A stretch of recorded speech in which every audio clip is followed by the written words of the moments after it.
ఆచి చికెన్ మసాలా. ఆంధ్రప్రదేశ్ రాజకీయ క్షేత్రం ఇప్పుడు 2029 లక్ష్యంగా హీటెక్కుతోంది.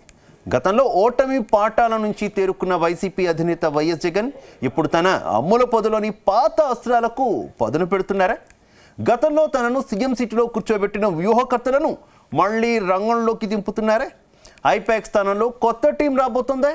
ప్రశాంత్ కిషోర్ రీఎంట్రీ వెనుక ఉన్న అసలు కథ ఏంటి? Let's watch the story.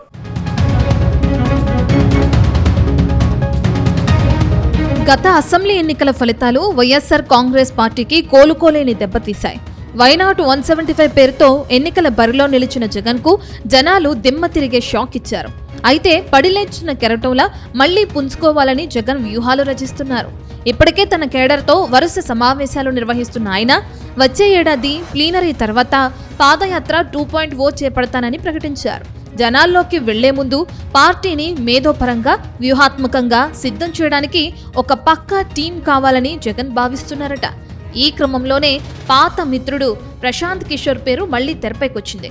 2019లో రావాలి జగన్ కావాలి జగన్ నినాదంతో వైసీపీని అధికారంలోకి తీసుకురావడంలో పీకే పోషించిన పాత్ర అంతా ఇంతా కాదు. కానీ 2024లో సీన్ మారింది. రిషి సింగ్ నేతృత్వంలోని ఐపాక్ టీం పనిచేసిన ఫలితం దక్కలేదు.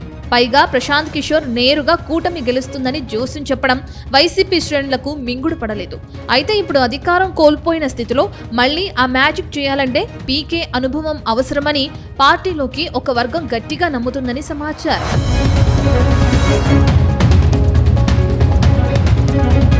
అయితే జగన్ కోసం ప్రశాంత్ కిషోర్ వస్తారా రారా అన్నది పక్కన పెడితే ప్రస్తుతం రాజకీయ వర్గాల్లో ఇషా సింగ్ అనే పేరు ప్రముఖంగా వినిపిస్తుంది.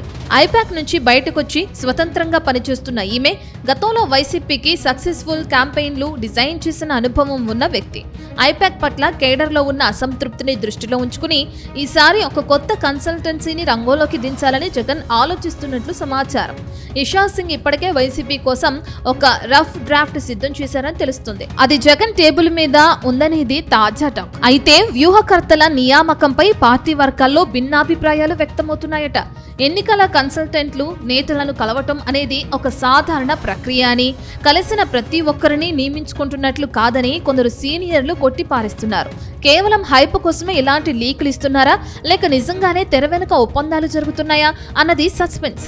జగన్ మాత్రం ఈసారి ఎక్కడా తప్పు జరగకుండా క్షేత్రస్థాయి నుంచి సోషల్ మీడియా వరకు అన్నిటినీ మానిటర్ చేసే పక్కా టీం కోసం వెతుకుతున్నారని ప్రచారం అయితే సాగుతుంది.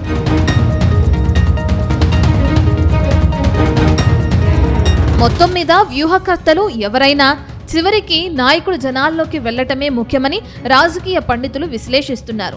అటు కూటమి సర్కార్ వైఫల్యాలను ఎండగట్టడం, ఇటు తన సొంత క్యాడర్లో ధైర్యం నింపడం అనే ద్విముఖ వ్యూహంతో జగన్ అడుగులు వేస్తున్నారు.